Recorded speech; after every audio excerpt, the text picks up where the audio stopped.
Extrema यानी maxima and minima को लेकर अपना डिस्कशन आगे और कंटिन्यू करते हैं। थोड़ी और क्लैरिटी लेते हैं कुछ क्वेश्चंस के साथ, ताकि आप और कॉन्फिडेंटली चीज़ें समझ पाएँ। आई होप आप जानते हो आपको हम प्रिपेयर करवा रहे हैं IIT JEE मेंस और JEE एडवांस मैथमेटिक्स के लिए। ये तैयारी बिल्कुल फ्री ऑफ कॉस्ट आपकी हो रही है।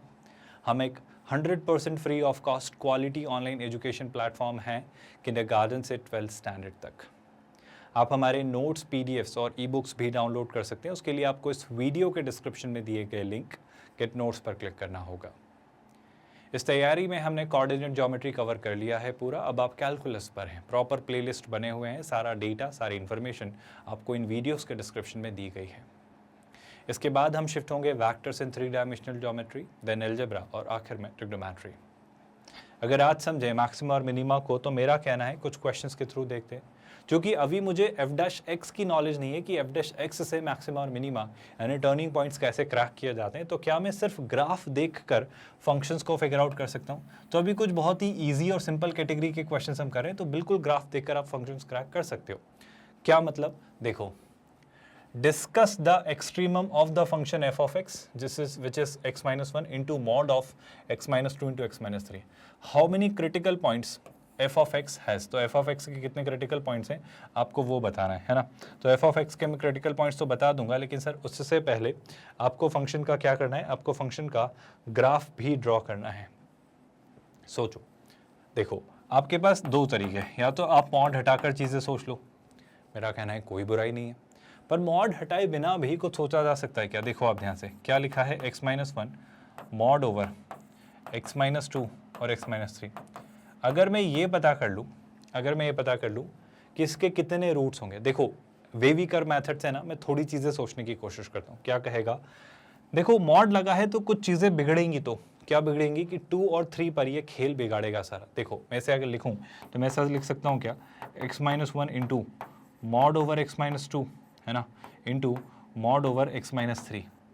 और मुझे ये आइडिया क्लियर लग रहा है कि आपका जो कर्व है ये 2 पर और 3 पर डिफरेंशिएबिलिटी को लेकर तो इशू देगा, क्योंकि 3 पर और 2 पर ये कंटिन्यूस तो है, पर वहाँ पर ये कर्व का जो दूसरा पार्ट है वो जीरो नहीं हो रहा है। मतलब अपनी वो स्पेशल थ्योरम के थ्रू मैं 2 पर और 3 पर इसे डिफरेंशिएबल नहीं बना पा रहा हूँ। अगर आप नोटिस कर रहे हो, मैं कह रहा हूँ वेवी कर्व मेथड आपको क्या हेल्प करेगी इस फंक्शन के बारे में जानने में? सर 1, 2 और 3 के आसपास देखो क्या होगा, देखना ध्यान से। 3 पॉइंट्स मैंने लिए, 1, 2 और 3। 3 से बड़ी सारी वैल्यूज और 1 से सारी छोटी वैल्यूज। इस तरीके से मैंने इसे 1, 2, 3, 4 जोन्स में बांटा।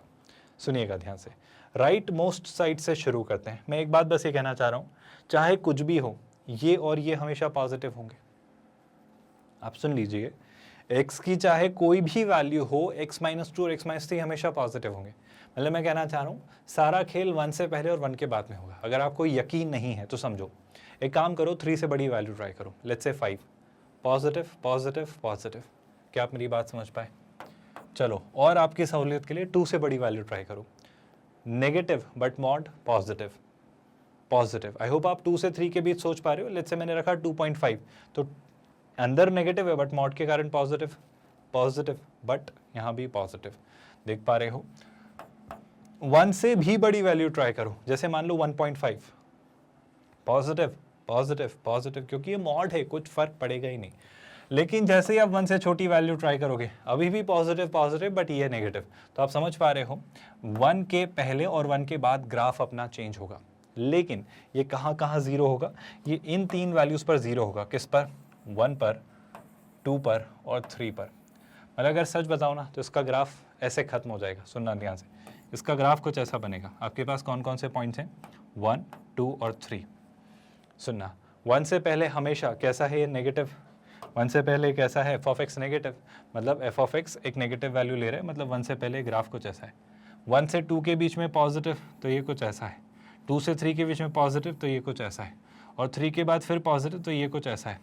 अच्छा सर, ये आपने इसको उठा के घुमा क्यों दिया? क्योंकि मुझे इसे गिराना था। क्यों गिराना था?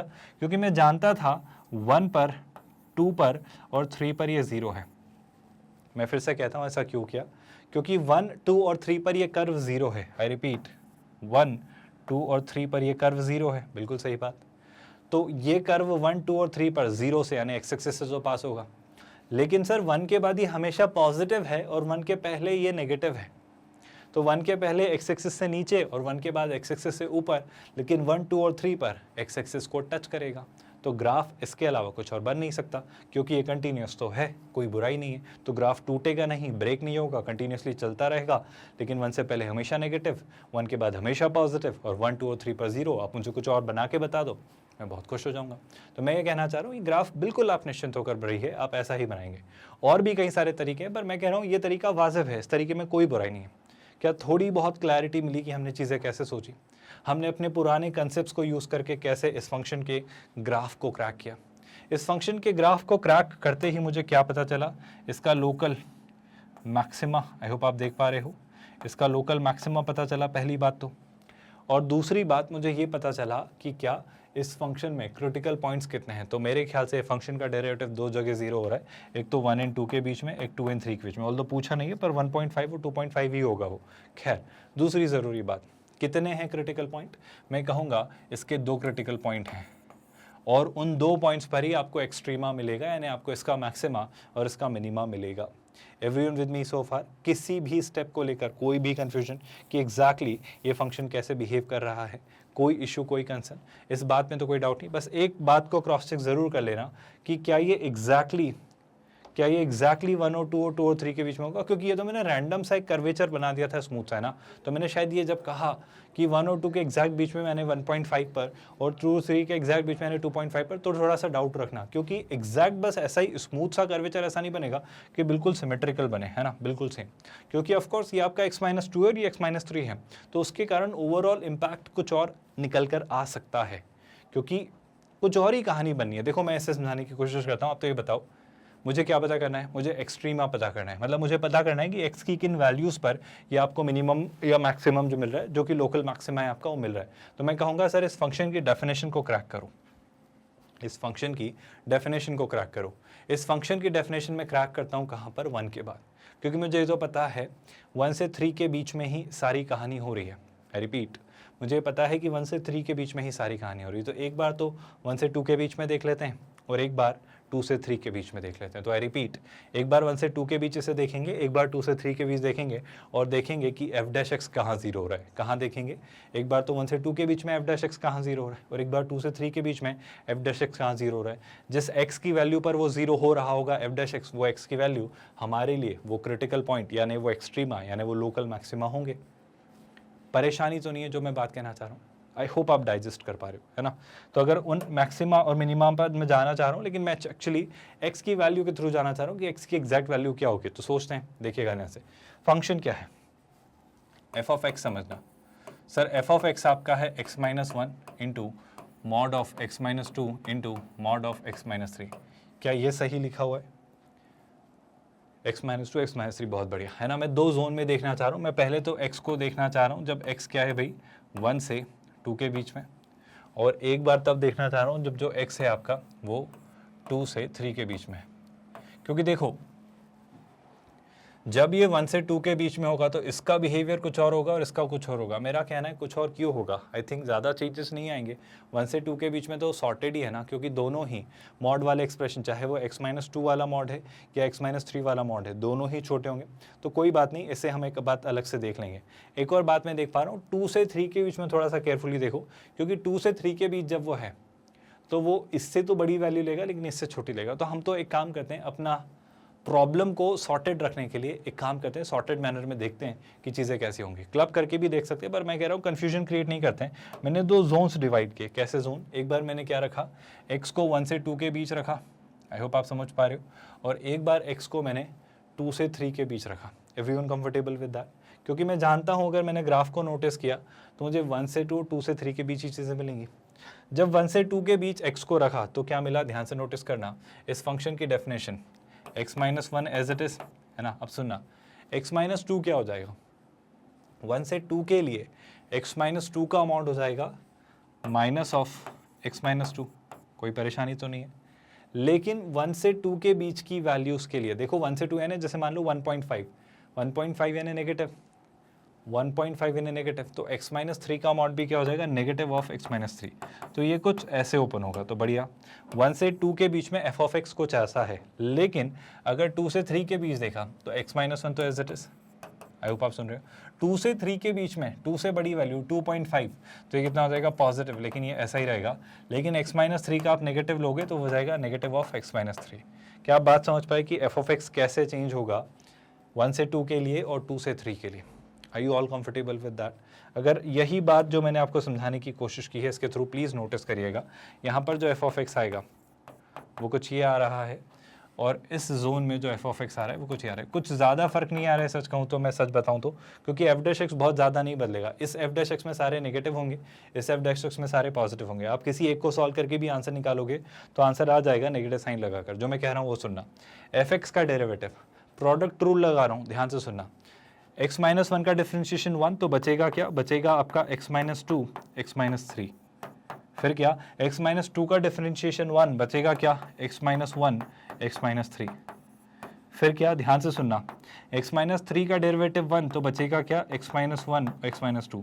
मैं ये कहना चाह रहा हूँ कि अगर ये आपका आ रहा है क्या, f डैश x, तो आप सोचो ना यहाँ भी f डैश x यही आएगा, बट बस इतना सा साइन है, हर जगह यहाँ यहाँ और यहाँ नेगेटिव आ जाएगा। पर जब मैं f डैश x को 0 रखूंगा तो वो तीनों नेगेटिव कॉमन आकर एग्जैक्ट ऐसे ही तो बन जाएंगे। आप सुन रहे हो क्या? तो मैं उससे अलग से सॉल्व करूँ और इसे अलग से सॉल्व करूँ, इससे अच्छा मैं ऐसे ही सॉल्व कर लूँ, कोई परेशानी तो नहीं। क्यों मैं एक ही पार्ट सॉल्व कर रहा हूँ? आई रिपीट, आप इसे डेरिवेटिव निकालोगे तो क्या होगा, x माइनस वन का डेरिवेटिव 1, लेकिन क्या आएगा, negative of x minus to, x minus three. x minus to का डेरिवेटिव 1, लेकिन फिर negative of x minus one, x minus three. x minus three का डेरिवेटिव 1, फिर आएगा negative of x minus one into x minus to. अब जब आप f dash x को 0 रखेंगे तो तीनों का नेगेटिव कॉमन लेकर वो वापस यही बन जाएगा।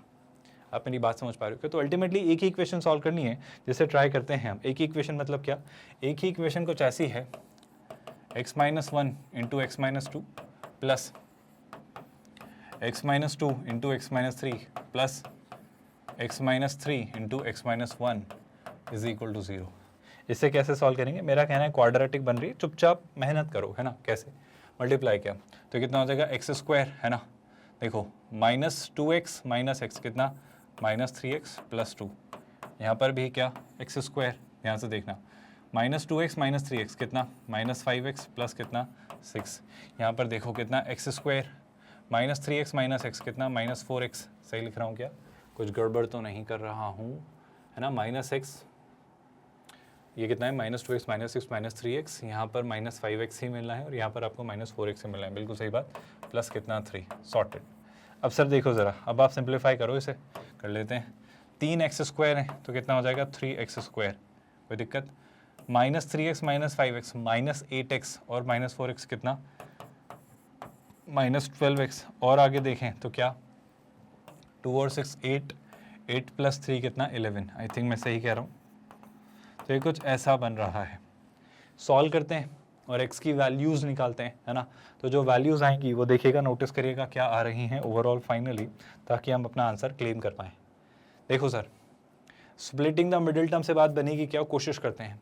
11 इंटू 3 33, मुश्किल लग रहा है क्योंकि दोनों आपके लिए को प्राइम है और 11 और 3 से 12 तो मैं नहीं बना सकता। तो मैं कहता हूँ श्रीधर आचार्य मेथड, सबसे आखिरी रास्ता जो होता है, x कितना आएगा, minus b, so minus of minus 12 कितना, plus 12, plus minus under root over b square, तो 12 का स्क्वायर कितना, 144, minus 4 AC, so 4 into 11 44, 44 into 3, अब 44 इंटू 3 यानी 40 इंटू 3 प्लस 4 इंटू 3, 40 इंटू 3 यानी 120, 120 में 4 इंटू 3 यानी 12 ऐड किया तो 132। तो ये कितना आ जाएगा, ये होगा आपका 4 AC जो कि होगा 132 डिवाइडेड बाई कितना, 2A, तो 2 इंटू 3 कितना, 6। ज़रा से सिंप्लीफाई करते हैं, गौर से नोटिस करिएगा, ध्यान से समझिएगा। 144 में से 132 सबट्रैक्ट किया, देखो अगर 2 और होता तो 134 होता, 134 और 144 10 का डिफरेंस होता, बट 2 कम है तो 12 हो गया। 12 का अंडर रूट मुझे नहीं पता, तो मैं इसे 4 इंटू 3 लिख सकता हूँ, यानी मैं इसे क्या लिख सकता हूँ, 2 रूट 3। आई होप मैं कंफ्यूज नहीं कर रहा हूँ। तो कितना आ रहा है, ये आ रहा है 12 प्लस माइनस, है ना। मैं फिर से कह देता हूँ, ये आ रहा था 12 यानी कितना, 4 इंटू 3 यानी 2 रूट 3, तो हो जाएगा 2 times under root 3 divided by 6। अगर मैं इसे सिंप्लीफाई करूँ, है ना, मैं अगर इसे ओवरऑल 2 से कैंसिल कर दूं तो ये कितना बचेगा, ध्यान से देखना, 2 से कैंसिल किया तो 6 प्लस माइनस √3 डिवाइडेड बाय 3। कोई इशू तो नहीं है भाई, आई होप आप कंफर्टेबल। तो ये जो वैल्यू आ रही है ना, 2 से कैंसिल किया तो 6 प्लस माइनस √3 डिवाइडेड बाय 3, बढ़िया। तो आपकी ये जो वैल्यू आ रही है, अब देखो 6 माइनस √3/3 कौन सा पॉइंट होगा, ये वाला, है ना। यहाँ पर जो ये वाला पॉइंट है ये आपका 6 माइनस √3/3 होगा और 6 प्लस √3/3 पॉइंट ये वाला होगा। तो ये जो दो पॉइंट्स आपके निकल कर आए हैं, कौन से भाई, ये जो दोनों पॉइंट्स आपके निकल कर आए हैं 6 प्लस माइनस √3/3, ये ओवरऑल आपका इस एक्सप्रेशन का सोल्यूशन होगा, if you all are okay with that. Everyone with me, कोई डाउट तो नहीं है इस बात को लेकर। तो ये वो दो पॉइंट्स कौन से हैं, ये वो दो पॉइंट्स हैं इनकेस जो हमसे पॉइंट्स पूछे गए थे। तो क्रिटिकल पॉइंट्स दो आए थे, पर कौन से थे उसको लेकर हमने कंक्लूजन दिया है 6 प्लस माइनस कितना √3/3। अगर आपका मन हो तो इसे सिंप्लीफाई कर लो, जैसे 3 से 6 को डिवाइड किया तो कितना 2, और √3 को डिवाइड किया तो √3 डिनोमिनेटर में आ जाएगा, तो कितना हो जाएगा 2 प्लस माइनस 1/√3। तो 2 में से 1/√3 सबट्रैक्ट किया तो ये, और 2 में 1/√3 ऐड किया तो होगा सिमेट्रिकल, पर इस तरीके से कि 2 के रिस्पेक्ट में, मतलब 2 से पास होती है अगर वाई एक्सिस के पैरेलल एक लाइन ड्रॉ करो ना, तो ये और ये आइडेंटिकल ग्राफ होंगे, मिरर इमेज। तो 2 से जितना पीछे होगा 2 से उतना ही आगे होगा। आई होप आप मेरी बात समझ पा रहे हो, ये वही बात है। किसी भी पार्ट में कहीं भी कोई डाउट, अब आप कंफर्टेबली सोच पा रहे हो कि क्रिटिकल पॉइंट्स पर बात कैसे होती है। मैं सच कहूँ ना तो क्रिटिकल पॉइंट बेशक ही निकालने का एक तरीका है, पर ये बहुत मेहनत भरा तरीका है। कैसे भी आसान तरीका हो सकता है, बिल्कुल हो सकता है, डिस्कस करेंगे, बस थोड़ा पेशेंस रखना। ये तो बात सही है कि f' 0 रखकर ही निकालोगे, पर मैं कह रहा हूं अगर थोड़ा बहुत ग्राफ को लेकर नॉलेज हो तो मैं f' काफी हद तक प्रेडिक्ट कर सकता हूं कि कहां होगा, क्या होगा और कैसे होगा। तो मैं थोड़ा सा श्योरिटी के साथ निकाल सकता हूं कि f' तक पहुंचने के लिए मुझे एग्जैक्टली क्या चाहिए होगा। आप सुन रहे हो? चलो, अगर ये बात समझ आई है तो थोड़ा आगे बढ़ते हैं और एक और क्वेश्चन के थ्रू थोड़ी और क्लैरिटी लेते हैं। सुनिए, find the points of extrema of this function 2 sec x plus 3 cos x। बहुत खूबसूरत क्वेश्चन, और किस डोमेन में सर? पहले तो आप निकाल लो 0 से π/2 के बीच में और एक पाई से 3π/2 के बीच में, एक एक करके ट्राई करते हैं। क्या कोई तरीका है सर इन क्वेश्चंस को सिंप्लीफाई करने का? क्या मैं साइन और कॉस में चला जाऊं, क्या कुछ और सोच लूं? मेरा कहना है जो आपको ठीक लगे करो, पर मैं कह रहा हूं जो है वो बढ़ाओ आगे कहानी। जैसे कि क्या f(x) बोला ना उसने, तो सर एक काम करो, आप तो f' बताओ। sec x का derivative sec x tan x तो हो जाएगा 2 times sec x tan x, cosec x का derivative minus cosec x cot x तो हो जाएगा -3 कितना cosec x और क्या cot x। अब क्या, अब अगली स्टेप आपकी ये होनी चाहिए कि आप तो साहब f' को 0 बनाएं, आप f' को 0 बनाएं और 0 बनाकर देखें कि इस जोन में 0 से π/2 के बीच में और आपके पाई से 3π/2 के बीच में क्या कहानी रही होगी। तो कोशिश कर लेते हैं सर, ध्यान से नोटिस करना, मैं इसे 0 बना रहा हूँ, है ना। तो जब इसे 0 बनाए तो इसको इक्वल टू 0 करेंगे तो दोनों इक्वल हो जाएंगे। तो ये क्या रहेगा, ये रहेगा 2 टाइम्स sec x। अच्छा, sec x को अब मैं 1/cos x लिखूँ तो चलेगा क्या? तो 2 इंटू कितना 1/cos x। tan x कितना हो जाएगा सर? ये हो जाएगा आपका sin x अपॉन कितना cos x, will be equal to कितना 3 टाइम्स, है ना। cosec x मतलब कितना 1/sin x, और cot x कितना हो जाएगा cos x upon sin x। अब प्लीज़ नोटिस करिएगा, एक मज़ेदार सी चीज़ आपके सामने होगी कि हम चीज़ें सिंप्लीफाई तो कर पाए। देखो, ये दोनों sin x यहाँ लाया तो न्यूमरेटर में कितना आया, ये आता है sin3x, है ना। अच्छा, ये cos x यहाँ लाया तो cos²x में cos x और मल्टीप्लाई हुआ तो कितना हो गया cos3x, और इसे देखा तो वहाँ 3 था, ये 2 वहाँ पहुँचाया तो ये कितना हो गया 3/2। आप सुन रहे हो? तो sin3x अपॉन cos3x मुझे मिल रहा है 3/2 पर, है ना। ध्यान से नोटिस करना, क्या मैं लिख सकता हूँ sin अपॉन cos को 10, तो ये लिखा हुआ है 10x का क्यूब जो कि कितना है 3/2। तो 10x का क्यूब अगर 3/2 है तो x कितना होगा सर? x जो होगा, या रादर अभी फिलहाल मैं 10x ही लिखता हूँ, 10x कितना होगा? 10x आपका होगा 3/2 का 1/3 रूट, मतलब थर्ड रूट, 1/3 रूट नहीं, थर्ड रूट, यानी 3/2 रेज टू द पावर 1/3। अब मैटर ऑफ कंसर्न क्या है सर? मैटर ऑफ कंसर्न ये है, ये एंगल बहुत एक नोन सा एंगल नहीं है ना, ये वैल्यू मुझे एक ऐसी वैल्यू नहीं है जो मुझे पता हो कि 3/2 पर कौन सा डिग्री होता है। तो मैं ऐसे लिखूंगा तो tan इनवर्स की टर्म्स में, बिल्कुल, लेकिन tan इनवर्स की टर्म्स में जब लिखूंगा तो मुझे ये भी तो जानना ज़रूरी होगा कि आपके फंक्शन की जो वैल्यू है 0 से π/2 के बीच में वो कहाँ पर आएगी, वो इसके बीच कौन सी वैल्यू होगी, मुझे वो पॉइंट भी तो सोचना पड़ेगा, बिल्कुल सोचना पड़ेगा। तो वही बात पर आ रहा हूँ, सुनिएगा ध्यान से।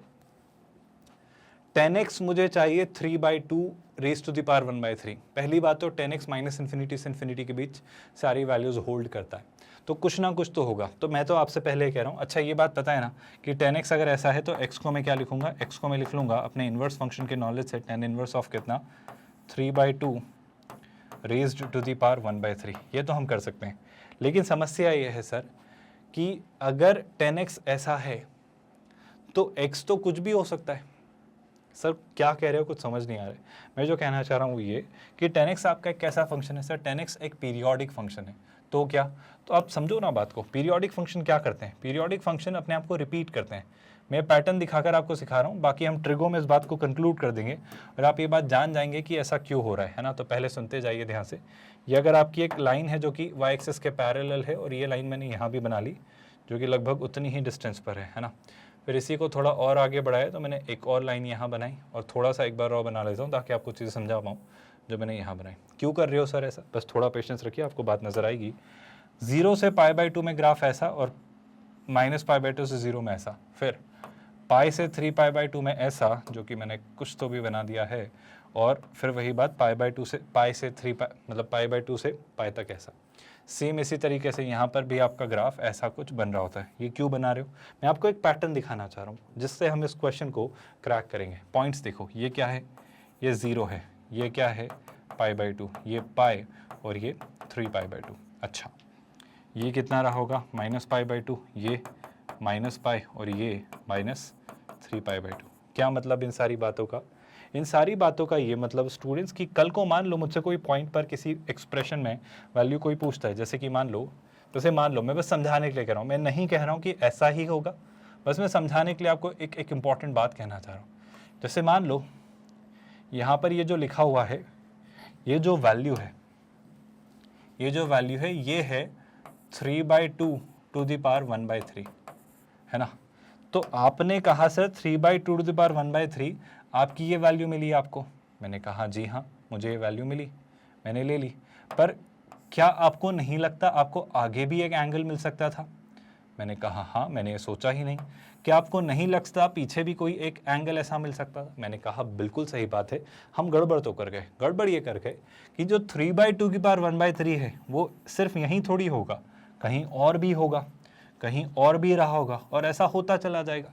तो इस बात को जनरलाइज करके लिख सकता हूँ क्या? लिख सकता हूँ। जैसे मान लो, मैं आपको बस कहने के लिए कोशिश कर रहा हूँ कि मान लो कोई ना कोई एक एंगल रहा होगा थीटा, जहाँ पर ये वैल्यू रही होगी। वो एंगल मैंने मान लिया 0 से π/2 के बीच में है। तो शैलाई से नोटिस करना ध्यान से, शैलाई से कि सर 0 से π/2 के बीच में जो वो एंगल थीटा रहा होगा, वो थीटा वापस कहाँ से आया होगा? सर देखो, ये डिस्टेंस जितनी है उतनी ही डिस्टेंस यहाँ आएगी। तो ये जो पॉइंट रहा होगा ये रहा होगा पाई प्लस थीटा। आप सुन रहे हो क्या? ये पॉइंट भी क्या रहा होगा? ये पॉइंट भी आपका -π प्लस थीटा रहा होगा। मतलब मैं कंक्लूड करना चाह रहा हूँ कि थीटा पे कोई वैल्यू मिल रही है तो nπ प्लस थीटा पे मिलती चली जाएगी। मैं क्या कहना चाह रहा हूँ, कल को मुझे पता चले कि आपका tan अल्फा जो है, आई रिपीट, tan अल्फा जो है वो tan थीटा के इक्वल है, तो आप बस ये नहीं कहते कि अल्फा थीटा के इक्वल है, आप कहते हैं अल्फा nπ प्लस थीटा के इक्वल है, जहां पर n कोई भी इंटीजर हो सकता है। देखो ना आप ध्यान से, n की वैल्यू -1 रखेंगे तो -π प्लस थीटा, n की वैल्यू 0 रखेंगे तो थीटा, n की वैल्यू 1 रखेंगे तो पाई प्लस थीटा, और ऐसे रखते रखते आपको हर एक वैल्यू मिलेगी। आपको कुछ समझ आ रहा है? जो ये लड़ाई में लड़ रहा हूँ आपको कुछ समझाने के लिए, ये लड़ाई इसलिए लड़ी जा रही है क्योंकि यहाँ पर हम किसी चीज़ में फंसे। आपने कहा कि tan x आपका ये है, तो आपने कहा x आपका ये है, मतलब आपने थीटा निकाल लिया। लेकिन सिर्फ थीटा ही हो ऐसा तो ज़रूरी नहीं ना। मैं क्या कहूँगा, मेरा जो x रहा होगा वो कुछ भी हो सकता है। वो कैसा हो सकता है? nπ प्लस आपका ये थीटा, जो कि कितना है, जो कि होगा tan इनवर्स कितना, 3/2 टू दी पावर 1/3। क्या आप मेरी बात से सहमत हो कि मैंने nπ क्यों अपेंड किया इसमें, nπ क्यों लगाया, nπ क्यों ऐड किया? क्या आप बात समझ पा रहे हो? सिर्फ tan inverse 3/2 to the power 1/3 ही आपका आंसर नहीं होगा, उसमें nπ चलेगा। अब देखो, अब सुनना बात को ध्यान से। एन पाई चला तो क्या, एन पाई जैसे ही चला तो आई थिंक मुझे अब अपना आंसर मिल गया है कि मेरा पहला आंसर क्या होगा, दूसरा आंसर क्या होगा। जब 0 से π/2 के बीच में देखना है तो आपका आंसर सिर्फ tan इनवर्स 3/2 की पावर 1/3 हो जाएगा। लेकिन जब आप पाई से 3π/2 के बीच ढूंढ रहे हो, सर जब आप पाई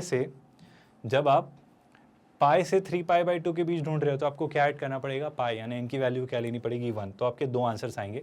ऑफ कोर्स पहला केस जब है तब तो आपका आंसर क्या होगा, इसका आंसर होगा tan इनवर्स 3/2 का थर्ड रूट, है ना।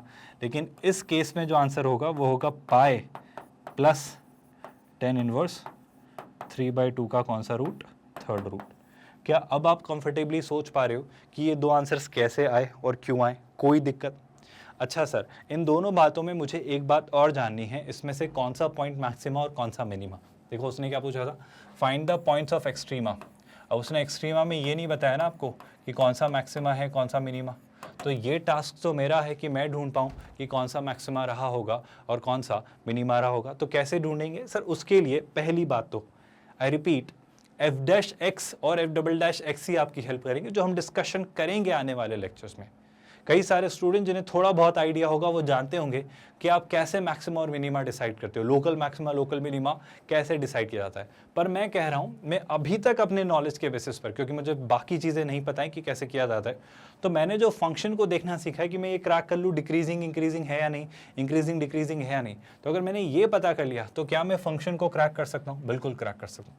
तो मैं एक हिंट देने की कोशिश कर रहा हूँ कि क्या मैं 0 से π/2 और पाई से 3π/2 के बीच में चीज़ें देख पा रहा हूँ। देखो ज़रा ध्यान से, 0 से π/2 तक क्या होता है, ये आपका tan x की बात कर रहा हूँ, है ना।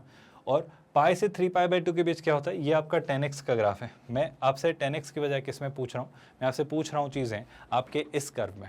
अब दो बातें, चूंकि मैं अभी f'(x) वाला कंसेप्ट नहीं जानता हूँ मैक्सिमा और मिनिमा निकालने का, तो मैं बस ये कहते रहा हूँ ग्राफ बनाते हैं। ग्राफ किसका बनाते हैं, मतलब ग्राफ बनाने से मतलब है मैं इसको फिगर आउट करने की कोशिश कर रहा हूँ कि ये इससे इसके बीच कैसा है और इससे इसके बीच कैसा है। तो 2 sec x + 3 cos x को लेकर मुझे थोड़ी क्लैरिटी चाहिए, गौर से सुनना। 2 times sec x + 3 times cos x, है ना।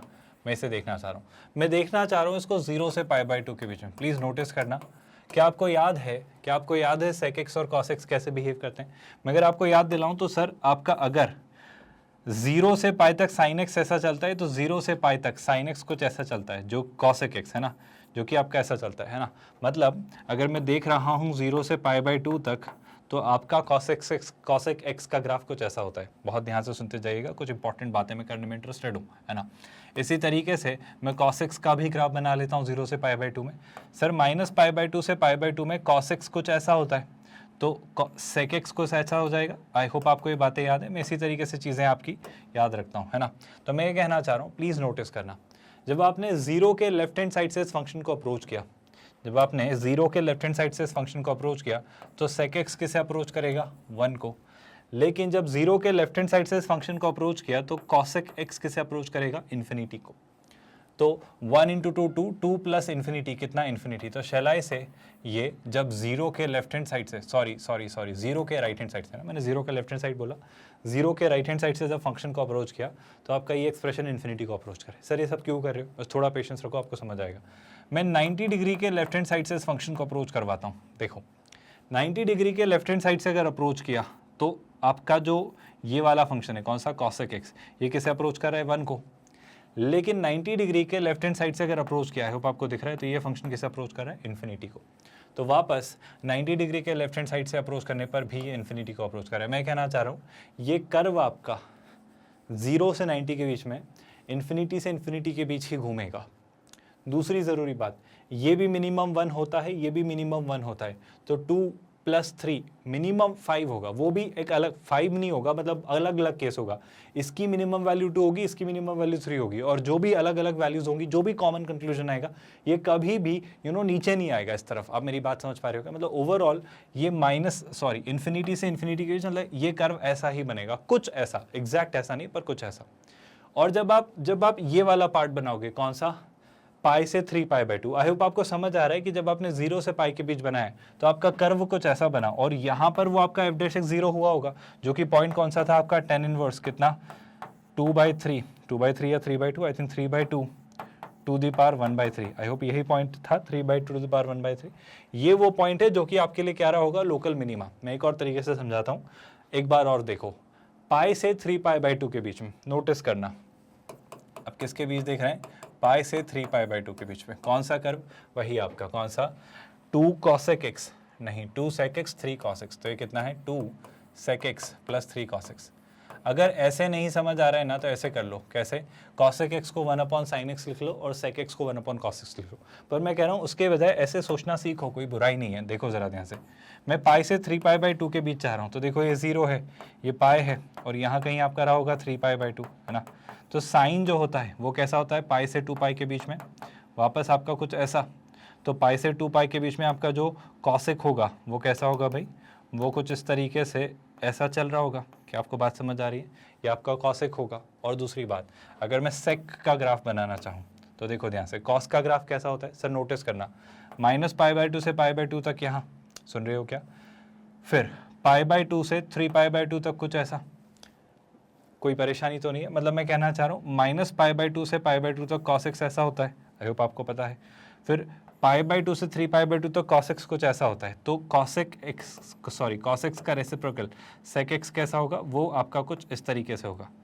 क्या आपको हिंट मिल गई है जो मैं कहना चाह रहा हूँ, मतलब वापस आपका 1 से छोटा ही होगा। ये किसका ग्राफ है, sec x का, किससे किसके बीच, पाई से 3π/2 के बीच, कुछ तो मैंने गड़बड़ की है, π/2 से 3π/2 के बीच, है ना।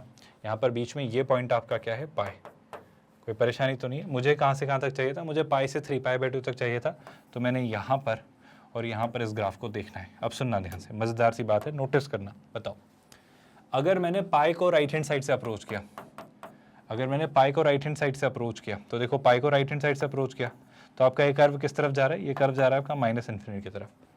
पाई को अगर राइट हैंड साइड से अप्रोच किया तो ये कर्व किसकी तरफ जा रहा है, ये कर्व 1 की तरफ, -1 की तरफ जा रहा है।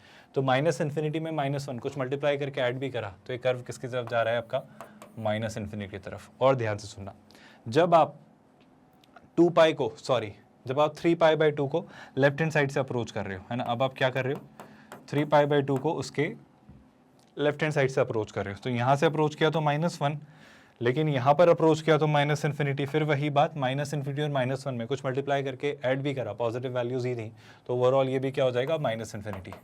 तो मैं ये कह रहा हूँ पाई से 3π/2 के बीच में आपका कर्व -∞ से -∞ के बीच ही रहेगा, मतलब वो ग्राफ कुछ ऐसा बनेगा, वो ग्राफ कुछ ऐसा बनेगा। तो ऐसा कुछ एक पॉइंट आएगा जो कि क्या होगा, जो कि होगा आपका लोकल मैक्सिमा। तो मैं आपसे ये कहना चाह रहा हूँ कि ये जो पॉइंट है आपका, जो कि आपका कहाँ से कहाँ के बीच में था, जो कि आपका 0 से π/2 के बीच में था, ये आपका पॉइंट था, point of minima, local minima, सुन रहे हैं आप लोग। और ये जो पॉइंट रहा था आपका, ये आपका पाई से 3π/2 के बीच में था, तो ये रहा होगा आपका लोकल मैक्सिमा। मैं फिर से दोहराता हूँ, इतनी मेहनत आपको अभी नहीं करनी पड़ेगी जब आप एक और कंसेप्ट समझ लेंगे और सीख लेंगे। तो सर ये क्यों करवा रहे हो, ये इसलिए करवा रहा हूँ कि एक तरीका ज़रूर आपको पता हो कि f'(x) के बिना भी आप चीज़ों तक पहुँच सकते हो। अगर ग्राफ की थोड़ी तरीका आइडिया मिल जाए और लिमिट और कंटिन्यूटी के कंसेप्ट में अप्लाई करके चीज़ें सोचूं, तो भी मैं अपने क्वेश्चंस को क्रैक कर सकता हूँ। पर डेरिवेटिव वाला क्या तरीका है, उससे कैसे सोच सकते हैं, उस बारे में भी बात करेंगे। आप निश्चिंत होकर बस चीज़ें पूरे फेथ, पूरे यकीन के साथ फॉलो करिए। जैसे ये वाला क्वेश्चन, ये बहुत हद तक और अच्छे से क्लैरिटी देगा। वो ये कहना चाह रहा है कि सर ये जो फंक्शन है आपका, जिसमें a और b कोई भी रियल वैल्यू ले लें, वो ये कहना चाह रहा है इसका एग्जैक्टली एक ही एक्सट्रीमम होगा, इसका एग्जैक्टली एक ही एक्सट्रीमम होगा। सच कहूँ तो ये पावर 4 देखकर आपको भी हिंट लगनी चाहिए, पर फिर भी थोड़े दिनों में आपको लगने लगेगी कि हाँ सर पावर 4 है तो वो ऐसा ही होना है, पर फिर भी। अच्छा बताओ सर कैसे निकालते हो आप एक्सट्रीमम, आप मुझे f'(x) निकालने में हेल्प करो।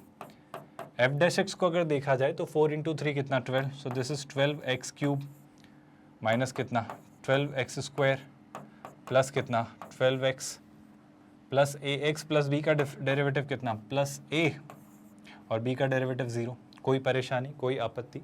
आई होप ये तो कोई समस्या वाली बात नहीं है। क्या कहा मैंने, 12x³ minus 12x² plus 12x plus a, है ना। अब देखो जरा ध्यान से, मैं थोड़ा f'(x) को रीराइट कर रहा हूँ। अगर मैंने f'(x) को दोबारा लिखने की कोशिश की तो मैंने 12x कॉमन लिया, 12x अगर कॉमन लिया तो 12x कॉमन लेने के कारण ये बचा x², ये बचा कितना -x, और ये कितना बचा, ये बचा आपका +1। सुन रहे हैं आप लोग, और ये क्या रहा +a। अब आप नोटिस करना और ध्यान से देखना कि एफ डैश एक्स अपना कैसा नेचर दिखाएगा इस जोन में जो हमने अभी क्रैक करने की कोशिश की है। एफ डबल डैश एक्स भी निकाल लेते हैं ताकि आप थोड़ी और सहूलियत से देख पाओ कि एग्जैक्टली मैं कहना क्या चाह रहा हूँ। देखो एफ डबल डैश एक्स क्या आएगा, नोटिस करना।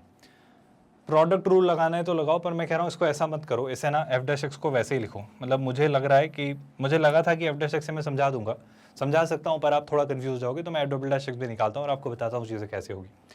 12 इंटू 3 कितना 36। मैंने कुछ गलत किया था क्या अभी? नहीं, अब मैं एफ डैश एक्स ये ऑलरेडी लिख चुके हैं ना, तो एफ डबल डैश एक्स यहाँ पर लिखते हैं ना, 2 सेकेंड ना, ये रहा आपका एफ डबल डैश एक्स। तो 12 इंटू 3 कितना 36, so this will be 36 x square. 12 into 2 कितना 24, so this will be 24x, और 12x कितना हो जाएगा 12। कोई दिक्कत? ये क्यों निकाला सर? अब थोड़ा पेशेंस के साथ चीज़ें देखो। ओवरऑल 12 तो कॉमन आ रहा है, बढ़िया है ना। तो 12 अगर कॉमन लिया तो ये कितना बच रहा है 12। 12 का 3 टाइम्स, तो ये कितना हो जाएगा 3x स्क्वायर, बिल्कुल सही बात है। ये कितना हो जाएगा 2x, और ये कितना है +1। ज़रा इसे नोटिस करो, इससे कुछ हेल्प मिल रही है क्या? ध्यान से देखना। मैं कहना चाह रहा हूँ 3x square minus 2x + 1। I hope मैंने सही लिखा है, बिल्कुल सही लिखा है। इसमें x स्क्वायर का कोफिशिएंट क्या है? इसमें x स्क्वायर का कोफिशिएंट 3 जो कि पॉजिटिव है। इस क्वाड्रेटिक का मुझे डिस्क्रिमिनेंट बताओ। तो इस क्वाड्रेटिक का डिस्क्रिमिनेंट क्या होगा? b स्क्वायर, यानी -2 का स्क्वायर कितना 4, -4ac। सो 4 इंटू 3 कितना 12, सो 4 - 12 कितना -8। और अगर ये आ रहा है -8 जो कि कितना है नेगेटिव, तो डिस्क्रिमिनेंट आपका आ रहा है नेगेटिव। कुछ समस्या समझ आ रही है? समस्या कुछ नहीं है सर, आपका जो एफ डबल डैश एक्स है, ए पॉजिटिव डिस्क्रिमिनेंट नेगेटिव, मतलब एक्स एक्सिस के ऊपर, मतलब ये हमेशा पॉजिटिव होगा। आप समझ पा रहे हो ना? आपका जो क्वाड्रेटिक बनेगा वो कुछ ऐसा बनेगा जो कि एक्स एक्सिस के हमेशा ऊपर होगा, अपवर्ड फेसिंग पैराबोला। मतलब मैंने ये क्रैक कर पाया सर कि आपका जो एफ डबल डैश एक्स है, जो आपका एफ डबल डैश एक्स है वो हमेशा पॉजिटिव है। सुनिएगा ध्यान से, क्योंकि 12 तो पॉजिटिव ही है, और हमेशा मतलब एक्स की सारी रियल वैल्यूज़ के लिए। अब सुनना ध्यान से, अगर मुझे कोई कहे कि F double dash x x की सारी रियल वैल्यूज़ के लिए पॉजिटिव है, तो क्या मैं कहूँगा कि एफ डैश एक्स आपका एक कैसा फंक्शन होगा? एफ डैश एक्स आपका एक इंक्रीजिंग फंक्शन होगा। कोई समस्या तो नहीं है?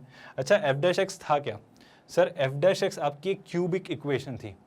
एफ डैश एक्स हमारी क्या थी? एक क्यूबिक इक्वेशन। अब सुनना ध्यान से, एफ डैश एक्स अगर एक क्यूबिक इक्वेशन है तो बस इतना हमेशा याद रखिएगा कि क्यूबिक इक्वेशन के मैक्सिमम कितने रूट्स होंगे? 3 है, मतलब पावर कितनी है 3, तो मैक्सिमम 3 रूट्स होंगे। अब 3 में बाइफर्केशन समझाता हूँ। 3 में कितने रियल और कितने इमेजिनरी हो सकते हैं वो समझना। या तो तीनों के 3 रियल होंगे, 0 इमेजिनरी होंगे, या फिर 2 रियल और 1 इमेजिनरी हो नहीं सकती, क्योंकि इमेजिनरी हमेशा पेयर वाइज होते हैं। तो 2 नहीं हो सकते, तो क्या हो सकता है? 1 रियल रहा होगा और 2 इमेजिनरी होंगे। या फिर सोच के देखो, 0 रियल रहे तो फिर 3 इमेजिनरी, तो इमेजिनरी हमेशा पेयर में आते हैं, है ना? तो इमेजिनरी 3 नहीं हो सकते। तो कहने को या तो तीनों रियल होंगे या 1 रियल होगा। तीनों रियल हो नहीं सकते, क्योंकि आपका एफ डैश एक्स कैसा फंक्शन है? एक इंक्रीजिंग फंक्शन है। अगर ये एक इंक्रीजिंग फंक्शन है तो कभी भी उठकर गिरेगा नहीं। उठकर गिरेगा नहीं मतलब ये एक्स एक्सिस को एक ही बार इंटरसेक्ट करेगा। एक्स एक्सिस को अगर एक ही बार इंटरसेक्ट करेगा तो इसके कितने रूट्स? इसके 1 रियल रूट। आप सुन रहे हो क्या? मुझे ज़्यादा नहीं पता, पर मुझे ये पता है कि एफ डैश एक्स जो है वो एक ही बार 0 होगा। आई रिपीट, स्कोप था एफ डैश एक्स का 3 बार भी 0 होने का, लेकिन वो नहीं हो पाया, क्योंकि आपका एफ डैश एक्स एक इंक्रीजिंग फंक्शन है, क्योंकि F double dash x positive है। तो एफ डैश एक्स बढ़ता ही चला जाएगा, झुकेगा नहीं, गिरेगा नहीं, डिक्रीज नहीं होगा।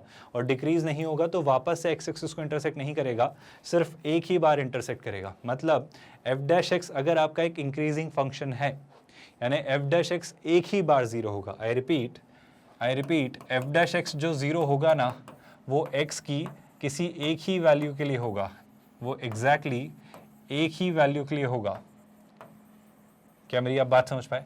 अगर एफ डैश एक्स किसी एक्स की एक ही वैल्यू के लिए 0 हो रहा है, लेट्स से वो क्या है? x1, है ना?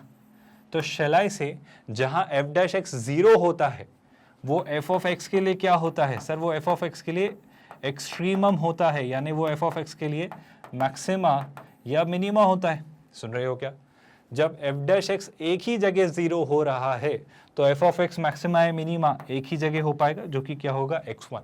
तो मैं कह पा रहा हूं कि a और b पर इससे कोई फर्क ही नहीं पड़ता क्या वैल्यू है, क्योंकि a और b डिसाइडिंग पैरामीटर में इन्वॉल्व हो ही नहीं रहे हैं। I repeat, F double dash x positive आया, मतलब एफ डैश एक्स आपका एक स्ट्रिक्टली इंक्रीजिंग फंक्शन निकल कर आया। एफ डैश एक्स अगर एक स्ट्रिक्टली इंक्रीजिंग फंक्शन निकल कर आया मतलब उसका एक ही रूट रहा, क्योंकि वो क्यूबिक एक्सप्रेशन है, उसके एक से ज़्यादा रूट 3 हो सकते थे पर वो डिक्रीज नहीं हो रहा है, तो इसलिए वो 1 1 रहेगा और वो एक ही बार एक्स एक्सिस को इंटरसेक्ट करेगा। एफ डैश एक्स एक ही बार जीरो हो रहा है, मतलब एक्स की एक ही वैल्यू के लिए जीरो हो रहा है, मतलब एफ ऑफ एक्स का एक ही एक्सट्रीमम होगा, क्योंकि एफ डैश एक्स एक ही जगह जीरो है। बहुत कंफ्यूजिंग तो ये बात नहीं है, आई होप आप ये बात समझ पा रहे हो। यहाँ तक अगर क्लैरिटी है तो आई होप आप अब कंफर्टेबली समझ पाए कि मैक्सिमा और मिनिमा पर बेस्ड क्वेश्चंस कैसे हमें सोचने होंगे और इन्हें हम कैसे क्रैक करेंगे और इस तरह के क्वेश्चंस को आप कैसे वर्कआउट करेंगे। आपकी तैयारी हो रही है IIT JEE मेंस और JEE एडवांस मैथमेटिक्स की। कोऑर्डिनेट हो चुका है, कैलकुलस चल रहा है, वेक्टर्स इन 3D, अलजेब्रा और ट्रिगो आपके बाकी हैं। हम एक 100% free of cost quality online education platform है किंडरगार्टन से 12th स्टैंडर्ड तक। आप हमारे नोट्स, PDFs और ई-बुक्स भी डाउनलोड कर सकते हैं। उसके लिए आपको इस वीडियो के डिस्क्रिप्शन में दिए गए लिंक गेट नोट्स पर क्लिक करना होगा। With that let's call it a day here. ख्याल रखिए अपना। Thank you so much for watching this video.